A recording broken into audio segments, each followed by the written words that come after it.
The Bong tasty hub চ্যানেলের আরও একটি নতুন ভিডিওতে আপনাদের সকলকে স্বাগত জানাই। আমার আজকের রেসিপি রুই মাছের কোরমা। এটি বানানো যেমন সহজ, খেতেও কিন্তু দারুণ সুস্বাদু। তো চলুন রেসিপিটি শুরু করা যাক। এখানে আমি 4 পিস দাগা পেটি মিলিয়ে রুই মাছ নিয়েছি। মাছগুলোকে ভালো করে ক্লিন করে নিয়েছি। ম্যারিনেশনের জন্য দিয়ে দিচ্ছি 1/2 চামচ লবণ, 1/4 চা চামচ লঙ্কা গুঁড়ো, 1/4 চা চামচ হলুদ গুঁড়ো, আর আমি অ্যাড করে দিচ্ছি সবশেষে 1 চামচ সরিষার তেল। এবার এই সমস্ত ইনগ্রিডিয়েন্টস খুব ভালো করে মাছের সাথে মেখে নিতে হবে। তো আমি হাত দিয়ে খুব ভালো করে মেখে নিচ্ছি। সমস্ত মাছগুলো একইভাবে মেখে নিয়েছি।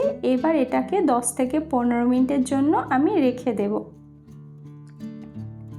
15 মিনিট পর গ্যাসে কড়াই বসিয়ে কড়াইটা খুব ভালো করে গরম করে এখানে দিয়ে দিচ্ছি 3 টেবিল চামচ সরিষার তেল। তেলটা খুব ভালো মতো গরম হয়ে এলে এর মধ্যে দিয়ে দিচ্ছি সামান্য লবণ। এই লবণ দেওয়ার কারণে মাছ ভাজার সময় মাছগুলো কড়াইতে লেগে যাবে না। এবার আমি ম্যারিনেট করা মাছগুলোকে দিয়ে দিলাম। মাছগুলোকে উল্টে পাল্টে লাল লাল করে ভেজে নিতে হবে। তো মাছের একটা পাশ হয়ে গেছে, উল্টে দিচ্ছি। আর একটা পাশও খুব ভালো মতো ভাজা হয়ে গেছে। এবার মাছগুলোকে আমি তুলে নিচ্ছি। সেম একইভাবে বাকি মাছটাও ভেজে নিয়েছি। এবার রান্নাটা করব, তার জন্য কড়াইতে দিয়ে দিলাম 2 টেবিল চামচ সাদা তেল। ফোড়নে দিয়ে দিচ্ছি 2টো এলাচ আর 2 টুকরো দারচিনি। দিয়ে দিলাম 5-6টা গোটা গোলমরিচ আর দিয়ে দিলাম 1/4 চা চামচ সাজিরে। আপনাদের কাছে সাজিরে না থাকলে নর্মাল জিরেও দিতে পারেন। ফোড়নটাকে একটু ভেজে নিয়ে দিয়ে দিলাম 1 চামচ ঘি। ঘিটা ভালো মতো মেল্ট হয়ে গেলে ফোড়নটাকে আরেকটু ভেজে নিয়ে এর মধ্যে দিয়ে দিলাম একটা পেঁয়াজ কুচি। এবার পেঁয়াজটাকে গোল্ডেন ব্রাউন করে ভেজে নিতে হবে। তো পেঁয়াজটাকে আমি হাই ফ্লেমে গোল্ডেন ব্রাউন করে ভেজে নেব।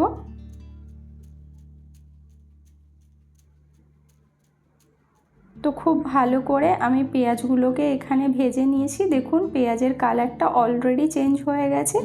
এবার আমি এর মধ্যে অ্যাড করে দিচ্ছি 1 চামচ আদা রসুন বাটা। এবার লো ফ্লেমে আদা রসুন বাটাটাকে কষিয়ে নিতে হবে, যাতে করে আদা রসুনের কাঁচা গন্ধটা চলে যায়। তো খুব ভালো মতো আদা রসুনটাকে কষিয়ে নিয়েছি। এবার বাকি ইনগ্রিডিয়েন্টস অ্যাড করে দিচ্ছি, যেমন 1 চামচ ধনিয়া গুঁড়ো, 1/2 চামচ জিরে গুঁড়ো, দিয়ে দিলাম স্বাদ অনুযায়ী লবণ, 1/2 চামচ হলুদ গুঁড়ো, আর দিয়ে দিচ্ছি ঝালের জন্য 1/2 চামচ লঙ্কা গুঁড়ো। ঝালটা কিন্তু আপনারা আপনাদের স্বাদ বুঝে ব্যবহার করবেন। এবার এই সমস্ত মশলা খুব ভালো করে কষিয়ে নিতে হবে। তো লো ফ্লেমে অতি অবশ্যই মশলাটা কষাতে হবে, না হলে কিন্তু পুড়ে যাবে। তো লো ফ্লেমে 3 থেকে 4 মিনিট কষিয়ে নিয়েছি। এবার এর মধ্যে দিয়ে দিলাম কাজু আর আমন্ড বাটা। এখানে আমি 8 পিস কাজু বাদাম আর 8 পিস নিয়েছি আমন্ড বাদাম, আর দিয়ে দিলাম এখানে টক দই। টক দইটা আগে থেকে ভালো করে ফেটিয়ে রেখেছিলাম। এবার লো ফ্লেমে খুব ভালো করে মশলা কষিয়ে নিতে হবে যতক্ষণ না মশলা থেকে তেল ছেড়ে আসছে। তো খুব ভালো করে কষিয়ে নিয়েছি। সামান্য একটু জল দিয়ে আবারও মশলাটাকে কষিয়ে নিতে হবে। আর মশলাটা কিন্তু অতি অবশ্যই লো ফ্লেমে একটু সময় নিয়ে কষাতে হবে। তো দেখতেই পাচ্ছেন মশলাটা খুব ভালো মতো কষানো হয়ে গেছে। মশলা থেকে তেল রিলিজ করতে শুরু করেছে। এই সময় দিয়ে দিলাম 1 কাপ দুধ। দুধটা আমি আগে থেকে জাল করে রেখেছিলাম।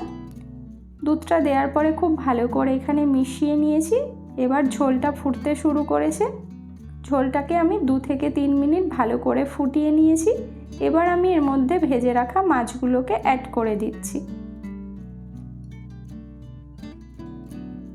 মাছগুলো দেওয়ার পরে খুব ভালো করে একটু মিশিয়ে নিচ্ছি। এরপর আমি ঢাকা চাপা দিয়ে রান্নাটা করব। এরপর ঢাকনা দিয়ে লো ফ্লেমে 5 থেকে 7 মিনিটের জন্য রান্না করব। 5-7 মিনিট পরে ঢাকনাটা খুলে নিয়ে এর মধ্যে অ্যাড করে দিলাম 3টে চেরা কাঁচা লঙ্কা, দিয়ে দিলাম 1/2 চামচ গরম মশলার গুঁড়ো, দিয়ে একটু ভালো করে মিশিয়ে নিতে হবে। এটি কিন্তু খেতে ভীষণই সুস্বাদু হয়। পোলাও বা প্লেন রাইস সব কিছুর সাথেই কিন্তু ভালো লাগবে। তো আপনারা অবশ্যই রেসিপিটি ট্রাই করতে পারেন। উপর থেকে সামান্য একটু বেরেস্তা দিয়ে দিলাম। এরপর ঢাকা দিয়ে লো ফ্লেমে আমি আবারও 2 থেকে 3 মিনিট রান্না করব। 2-3 মিনিট পরে ঢাকনাটা খুলে নিয়েছি, তো দেখতেই পাচ্ছেন দেখতে কতটা লোভনীয় হয়েছে। তো রান্নাটা এখানে আমার কিন্তু অলমোস্ট কমপ্লিট হয়ে গেছে। এবার গ্যাসের ফ্লেমটাকে আমি অফ করে দেব।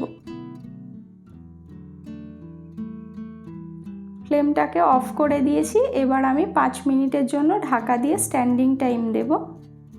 ঢাকনাটা খুলে নিয়েছি, তো দেখুন দেখতেই পাচ্ছেন মাছটা কতটা লোভনীয় হয়েছে। তো রেসিপিটি আপনাদের কেমন লাগলো অবশ্যই কমেন্ট বক্সে জানাবেন। ভালো লাগলে লাইক কমেন্ট শেয়ার করবেন, আর আমার চ্যানেলে নতুন হয়ে থাকলে চ্যানেলটিকে সাবস্ক্রাইব করে পাশে থাকা বেল বাটনটি অন করে রাখবেন। তো সবাই ভালো থাকবেন, সুস্থ থাকবেন। Thanks for watching.